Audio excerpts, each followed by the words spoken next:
nombre de las diferentes organizaciones que ya vamos a presentar y en nombre de comunidades que están acá presentes, compañeros y compañeras que hicieron un gran esfuerzo para venir desde las regiones. Damos las gracias a todos y a todas los que pudieron venir a esta presentación de este informe inicial sobre el Tratado de Libre Comercio entre Colombia y Canadá. ¿Por qué se da este informe? Queremos contarles inicialmente por qué hicimos este informe. Ustedes saben que pues ya llevamos varios años de la aprobación entre el TLC de Canadá y Colombia, en donde allí se hicieron algunas promesas que se iba a cumplir, se iba a respetar los derechos humanos, que las multinacionales canadienses que entraban en el país con los beneficios de este Tratado de Libre Comercio iban a respetar los derechos laborales, que iban a respetar el medio ambiente.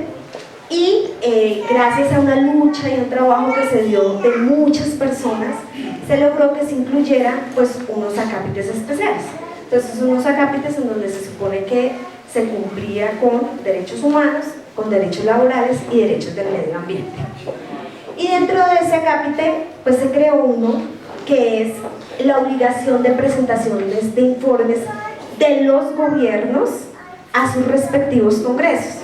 Entonces, cada año, en mayo, el gobierno colombiano tiene que presentar un informe al Congreso colombiano sobre el estado del cumplimiento de esas obligaciones de las empresas multinacionales en el respectivo país, es decir, en Colombia.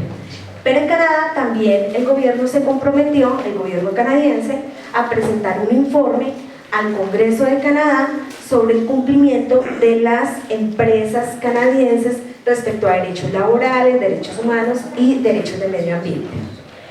Estos informes, esta presentación de informes, pues ha sido muy cuestionada, porque bueno, se logró eso, sin embargo, la realización de esos informes nunca ha sido consultada, pues nunca ha habido una consulta seria a las comunidades directamente afectadas de, bueno, ¿se ha cumplido o no se ha cumplido por parte de las multinacionales esos compromisos que se adquirieron? Por otro lado, la rendición de ese informe no se ha hecho pública. Hemos solicitado, nos hemos peleado que el gobierno colombiano, por ejemplo, nos entregue, bueno, cuál ha sido el informe que usted ha presentado a el Congreso de la República. Y hasta el momento el gobierno colombiano no lo ha hecho de manera pública. Algunos y algunas los hemos conseguido, pero porque tenemos que derecho a petición, que pelear con uno o buscar con algún amigo congresista, pero no ha sido público. Lo mismo ha ocurrido en Canadá. La presentación de estos informes han sido realmente muy cerrados. En Canadá ustedes saben que afortunadamente también hemos contado con el respaldo de muchas organizaciones canadienses que nos han apoyado pues, en esta lucha por que las multinacionales no sigan violando pues, nuestros diferentes derechos. Este año en Canadá hubo un cambio. Nuevamente, después del gobierno conservador, pues nuevamente gana el gobierno liberal. Y el gobierno canadiense esta vez quiso ser pues, más amplio y dijo, bueno, antes de elaborar nuestro informe que tenemos que presentar al Congreso de Canadá, vamos a hacer una consulta pública. Entonces vamos a preguntarle a todo el mundo que nos cuente cómo han sentido y cómo ven el cumplimiento y el comportamiento de las multinacionales canadienses en Colombia.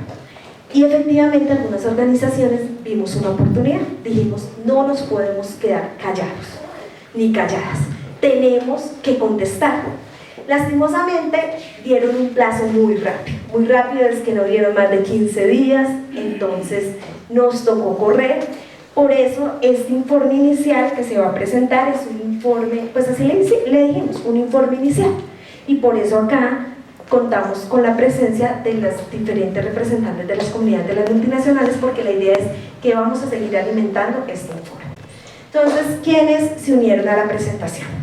Se unió pues la Central Unitaria de Trabajadores CUT, se unió en esta presentación, estuvo la organización C Trabajo, Censar Agua Viva, y yo lo voy nombrando y de una vez les voy pidiendo que vayan pasando adelante pues para que nos cuenten en qué consistió el informe. Estuvo la organización Con Justicia, la Escuela Nacional Sindical Y estuvo también el Instituto Latinoamericano para una Sociedad del Derecho Alternativos, INSA, y como colectivo de abogados docentes de Restrepo. Fuimos los que inicialmente presentamos este informe, pero esta mañana los representantes de las comunidades que están acá acompañándonos estuvieron en la Embajada de Canadá, un poco entregándole formalmente el informe, porque bueno, la forma también como lo abrieron fue en página de internet, por correo electrónico, pero no habíamos hecho una entrega formal a la Embajada de Canadá. Y hoy las comunidades estuvieron entregando el informe, pero también diciéndoles, acá falta. Y lo que falta son las diferentes problemáticas que cada uno y cada una tuvo la oportunidad de expresar a la Embajada de Canadá y que más tarde pues, nos va a compartir. Sobre en qué consistió estos encuentros iniciales de solo lo que ocurrió el año pasado. Es importante decirlo que en la forma como lo abrieron fue así, sobre lo que ocurrió el año pasado, pero nosotros dijimos, bueno, no solo puede ser lo del año pasado, sino todo lo que ha pasado durante el Tratado de Libre Comercio. Qué bueno, compañeros, compañeras, muy buenas tardes. Muchas gracias por la invitación a este espacio. ¿Qué tenemos que 3 minutos? ¿Sí me han dicho 3 minutos? 2 y medio. Ah, bueno. Esta mañana estuvimos en una reunión con la embajadora de Canadá en Colombia y con algunos de sus funcionarios de la embajada y pues a ver, mi percepción es la siguiente. Yo creo que me parece interesante que el gobierno canadiense tenga el interés que no tiene el gobierno colombiano, de escuchar a las organizaciones sociales, a movimientos en las regiones que están siendo afectados por las actuaciones de empresas canadienses y obviamente del mismo tratado. Lo que pasa es que, y bueno, insisto pues en que el gobierno colombiano no tiene ningún interés en hacer un balance sobre ni este ni sobre ninguno otro de los acuerdos de libre comercio, a pesar de los efectos que ya están teniendo. Este TLC con Canadá cumple 4 años y 2 semanas, 3 semanas el TLC con Estados Unidos cumple 4 años también. No tengo mucho tiempo para entrar en detalles, pero en todos los tratados de libre comercio estamos perdiendo, en todos. No hay un solo tratado de libre comercio en que Colombia sea ganador. Tenemos el peor déficit comercial en la historia del país como resultado de la implementación de esos acuerdos, pero más allá de otra cosa que es muy grave, y es que lo veníamos denunciando desde hace años, que esos acuerdos propician lo que ya está ocurriendo, y es que empresas extranjeras puedan demandar al Estado colombiano por decisiones soberanas, por decisiones autónomas que toma el Estado, por ejemplo, para proteger un parque natural o un páramo, y que estas empresas acuden a esos tratados de libre comercio para demandar al Estado colombiano por lo que se denominan los acuerdos como un obstáculo injustificado al comercio. Es decir, pedir que haya minería en páramos es un obstáculo injustificado. Yo tengo una apreciación general, y es que yo sentía pues cuando estábamos hablando con la embajadora y con sus funcionarios que nosotros realmente deberíamos estar hablando con nuestro gobierno, no con el gobierno canadiense. Es que nuestra discusión sobre la afectación en los territorios, sobre los impactos en los tratados, es con quien negoció, con quien firmó estos acuerdos de nuestro Estado, que es el gobierno nacional. Y es además, el gobierno tiene la potestad, tiene la posibilidad de denunciar estos acuerdos si quisiera hacerlo. Entonces, yo creo que está bien estos espacios, a mí me parece, insisto, pues muy interesante. Yo creo que además nosotros tenemos que hacer un esfuerzo para que los movimientos sociales en Colombia puedan articularse con movimientos sociales en Canadá para poner esta discusión. Me parece que es un espacio interesante para dar la discusión, pero insisto que nuestra pelea por los impactos que están teniendo estos acuerdos es con el gobierno nacional. Incluso estas empresas, todos ustedes lo saben, las empresas hacen en el territorio lo que quieren, porque el gobierno nacional se los permite, porque en Colombia no hay mecanismos de control, no hay forma de controlar las actuaciones de esas empresas, pero es porque el gobierno nacional permite hacerlo.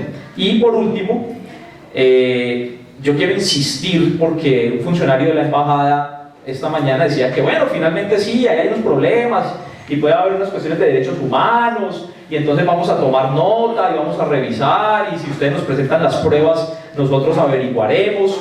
Sí, todo está muy bien, pero entonces decía, no, pero es que estos tratados de libre comercio, finalmente ustedes tienen que entender que esos acuerdos son para facilitar el comercio y para poner unas reglas claras sobre lo que debe ser el comercio. No, eso no es cierto.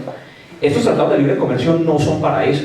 Los tratados de libre comercio son para establecer un mecanismo supraconstitucional que garantice derechos a la inversión extranjera por encima de los derechos de los ciudadanos y por encima de la Constitución colombiana. Es para eso son esos acuerdos. O sea, además de los impactos negativos en el comercio, hay, insisto, tener muy en cuenta que el propósito de esos tratados de libre comercio no es establecer relaciones entre ambos países y fortalecer la amistad y la solidaridad, no. Es para garantizarle derechos a la inversión de esos países que vienen, a veces como el de nosotros, que tienen muy pocos controles. Gracias. Siguiendo un poco lo que ha planteado Mario, es que desde antes la firma de ese tratado, que ya va por 5 años, ¿cierto? Que nosotros insistimos frente al hecho de que ambos gobiernos tenían que hacer informes anuales sobre los impactos en materia de derechos humanos, nunca lo han hecho. Siempre han mirado simplemente el tema de comercio bilateral. Ahí miran si Colombia ha exportado más confecciones, entonces cómo ha impactado sobre los derechos laborales en el sector de confecciones aquí en Colombia. Nosotros siempre insistimos que no, habría que mirar el comportamiento de las empresas canadienses en Colombia en materia de derechos laborales, derechos humanos de las comunidades afectadas, derechos de la naturaleza, etc. Y nunca tuvimos una respuesta positiva por parte del gobierno canadiense y mucho menos por parte del gobierno colombiano, obviamente. Nosotros hemos tratado de hacer un seguimiento al comportamiento de las empresas canadienses en Colombia. Ha sido mucho más, digamos, fácil que hacerlo en el Tratado de Libre Comercio con Estados Unidos o con la Unión Europea, debido al gran número de empresas de Europa y Estados Unidos aquí. Con respecto a Canadá, logramos rastrear 95 empresas con presencia aquí en Colombia. 70%, más del 70% son del sector extractivo, porque estamos hablando de un país minero, no como Colombia, que quisiera hacerlo, ¿cierto?, a través de los discursos de Santos y Uribe también, pero Canadá sí es un país minero con grandes impactos tanto en Canadá que en todos los otros países donde tiene presencia. Bueno, entonces, por todas las graves violaciones de los derechos humanos que Colombia ha tenido durante muchísimos años, antes de lograr la firma de este acuerdo, tuvieron que suscribir un acuerdo de cooperación laboral entre ambos países y otro acuerdo de cooperación de medio ambiente. En el acuerdo de cooperación laboral se plantearon que 6 de los 8 derechos fundamentales serían el enfoque particular del gobierno canadiense mirando lo que estaba pasando en Colombia, y la libertad sindical y la negociación colectiva fueron 2 de estos derechos fundamentales que iban a tener, se supone, en cuenta. Mirando esas 95 empresas en el país, se nota que tan solo 5 tienen sindicatos, y 2 de esos sindicatos son hechos en, digamos, una empresa canadiense que es bien conocida hoy en día porque fue la empresa que compró a precio, pues, una subasta donde no había otra participación, más del 50% de las acciones de Isagen, ¿cierto? Y heredó los 2 sindicatos que tenía esa empresa. Uno de ellos era básicamente un sindicato montado por Isagen anteriormente.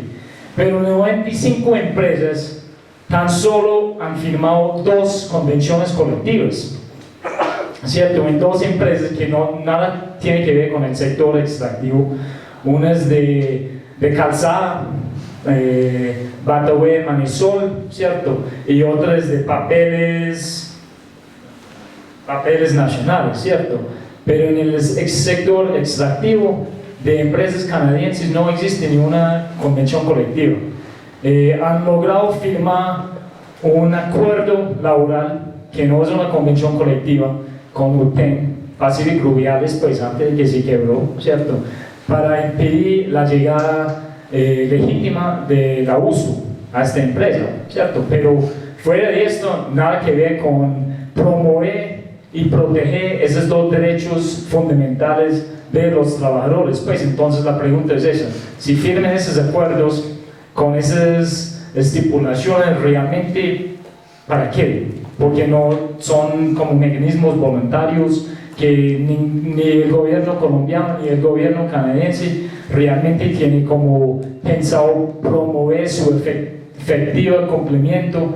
Entonces quisimos que realmente se empiecen a mirar el tema de impactos de derechos humanos desde la perspectiva de inversiones.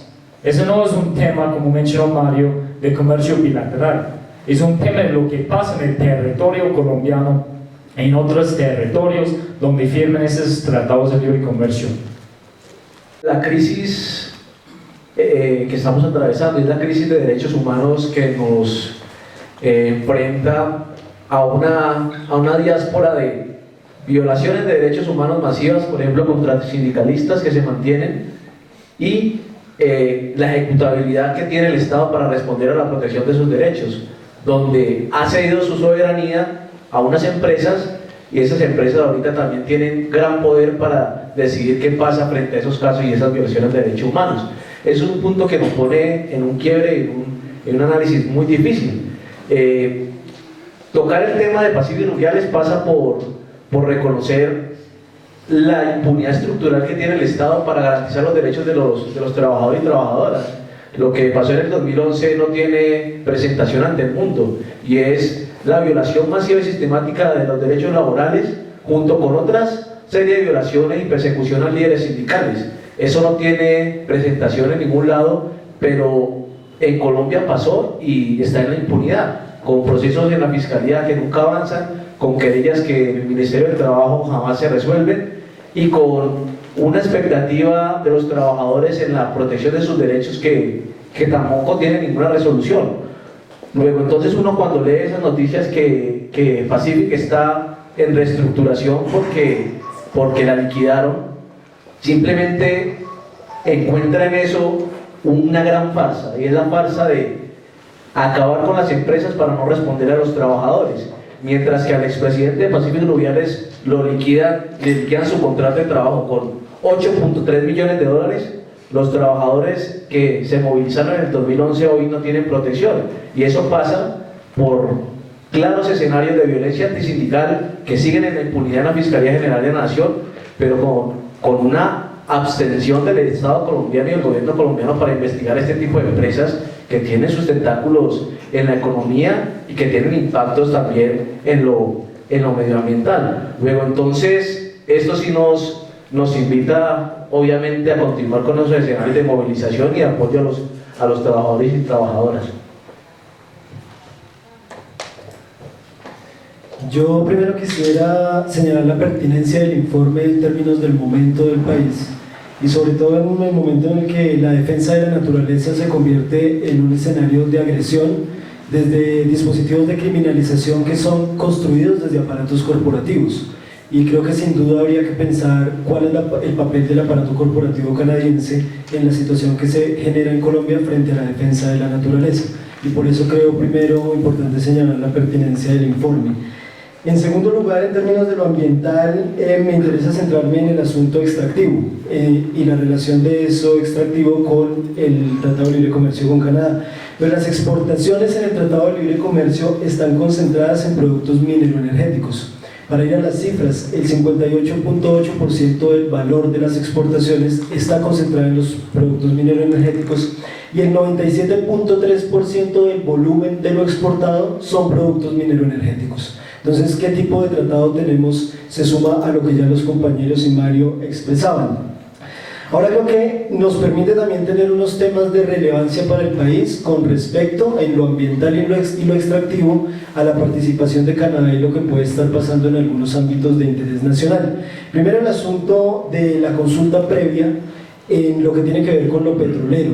Nosotros queremos hacer referencia al papel de Petrominerales, empresa canadiense en Orito, Putumayo, y las vulneraciones a la consulta previa de los indígenas Awá, que en algunos casos la Corte Constitucional ha fallado a favor, pero todavía hay un conflicto de intereses allí sobre qué se debe priorizar, si la explotación para la empresa canadiense o la protección de estos indígenas los indígenas Awá. Y el otro asunto de consulta previa clave, y lo digo también por las declaraciones del doctor Vargas Lleras frente a la consulta previa en los últimos días, que es una extorsión, tiene que ver con el Cabildo Indígena Nazaquí Matehuex de Putumayo y la participación de Gran Tierra Energy Colombia, que también ha generado vulneraciones en territorios ancestrales que se traslapan con el proceso de explotación. Segundo asunto, el de los crudos no convencionales, es decir, la propuesta de fracking, que hoy está a la orden del día en Colombia. Tiene que ver con cómo hemos identificado que el Ministerio de Minas dice en 2015 que hay 7 contratos de hidrocarburos no convencionales y 2 de ellos en manos de canadienses. Esto está el contrato del 100% con Parex Resources Colombia en el Valle del Magdalena Medio y Canacol en la zona del Cesar, que ya tiene también denuncias en Córdoba y Sucre por afectaciones a los pueblos de Pueblo Nuevo y Sagún en la explotación gasífera del bloque La Esperanza. Eso ya está también documentado. Tercer asunto que me parece clave resaltar en términos de la actualidad, ya lo decía Mario, las demandas. La demanda que ya ha presentado Intención Grey Star por un monto que desconocemos porque se hace en el secretismo de los tribunales internacionales, que luego se resuelve en el Centro de Arreglo de Diferencias Relativas a Inversiones CIADI en el Banco Mundial, y que tiene que ver entonces con la posibilidad de que Colombia sea demandada en términos de la negativa de los títulos que el Plan Nacional de Desarrollo del Gobierno Santos pensaba mantenerle a la transnacional en el páramo de Santurbán, y que la sentencia T035 dice que no es posible que se mantengan esos títulos ante lo que se viene una demanda. ¿Qué queremos alertar allí? Que el gobierno Santos fácilmente puede decir que ¿qué preferimos? ¿Explotar el páramo de Santurbán o una reforma tributaria con aumento del IVA para que podamos pagar las demandas que hoy nos están poniendo en juego? No solo esta empresa, sino también las empresas canadienses que demandan por 16.500 millones de dólares la creación del parque en el Amazonas. Y en último lugar, señalo el proyecto Quebradona de Antioquia, donde P2 Gold, de origen canadiense, también tiene una participación del 11% junto al 89% de Anglo Gold Ashanti, y que ya ha generado conflictos de división comunitaria profundos en el municipio de Jericó principalmente, y que nos tiene con pruebas ya entregadas a la Corporación Autónoma Regional de cómo la exploración, la fase de exploración ha generado ruptura de acuíferos, de acueductos comunitarios que se surten de esos acuíferos, y un clima de desestabilización social y desequilibrio en la región. Yo no tendría por qué repetir ya las apreciaciones que los compañeros y la compañera han hecho, lo que se refiere al contenido del informe, especialmente las violaciones de las empresas canadienses en Colombia a los derechos humanos, en particular derechos laborales y derecho al medio ambiente. Por lo tanto, voy a remitirme a un aspecto un tanto más general sobre el significado de estos informes. En primer lugar, tengo que dar la bienvenida y el agradecimiento a todas y a todos por su asistencia. Especialmente porque la función de este informe es más bien política. Hacemos el informe porque ya está firmado, está en vigencia ese acuerdo, ese tratado de libre comercio con Canadá, como nosotros. Nosotros no hubiéramos querido que ese tratado se hubiese firmado, pero puesto que ya está firmado, entonces utilizamos uno de sus recursos, que es el de los informes, para proseguir la resistencia y la denuncia sobre los impactos de este tipo de tratados. Entonces la función del informe es fundamentalmente política. Por eso, tan importante como hacerlo, o más importante que hacerlo, es difundirlo en Colombia y en Canadá. Y como lo decía Jessica al principio, por fortuna contamos con aliados, organizaciones de trabajadores, sindicales y otras organizaciones de la sociedad civil en Canadá y organizaciones aquí en Colombia, en las comunidades y organizaciones de la sociedad civil. Entonces, lo interesante, lo importante del asunto es la denuncia que podamos hacer con él. Ahora bien, a propósito de esto, es bueno anotar algunas limitaciones y quizá algunas trampas que tiene la realización de estos informes. Cuando se discutió el tema al principio, incluso en el tratado con Estados Unidos y luego en el tratado con Europa, se habló de la cláusula democrática. Quienes estábamos, especialmente en la red Recalca, en la resistencia contra los tratados, señalamos claramente que no había cláusula democrática que pudiera salvar los tratados. Pero además, casi siempre esas cláusulas aparecían en el preámbulo y daban a entender lo siguiente: si en un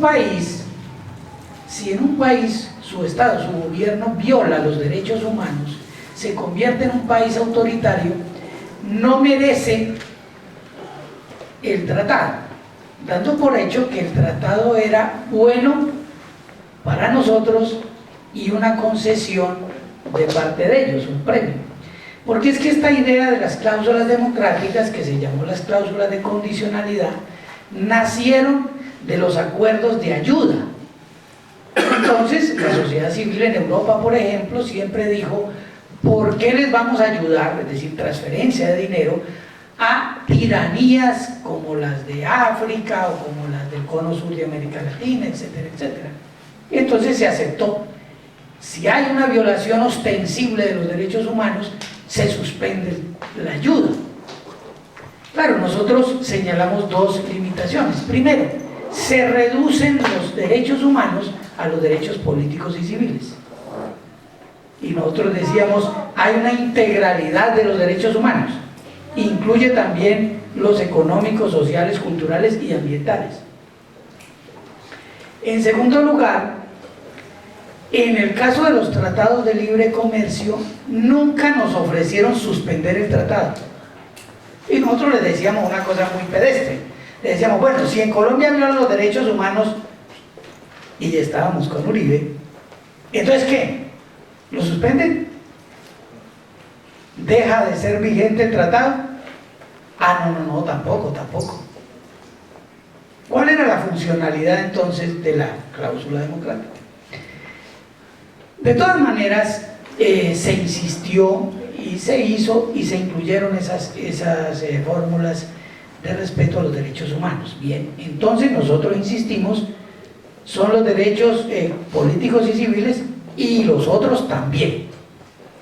Entonces, para nosotros es fundamental, cuando hay capítulo de inversión o en los tratados de protección de inversiones, es fundamental para nosotros que estos tratados signifiquen una protección tal a inversionistas que resta por completo la capacidad del Estado para materializar el disfrute de los derechos económicos, civiles, políticos, civiles, económicos, sociales, culturales y ambientales.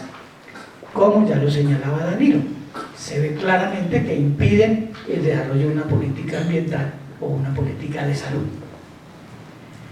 Pero hay otro problema que es ya para la elaboración del informe: el problema de la causalidad, porque dan a entender que nos estamos refiriendo a violación de derechos humanos atribuibles al tratado. Entonces, ahí hay varias escapatorias. Por ejemplo, decir, no, esas empresas llegaron, pero no gracias al tratado, ya habían llegado desde antes. O pueden decir, no se está invocando los resultados del tratado y por lo tanto no tiene que ver, no tiene que ver realmente con el tratado. Entonces, ese problema de la causalidad es un problema muy complicado. O en el caso de derechos laborales, por ejemplo, en Estados Unidos, el implícito es: si se violan los derechos laborales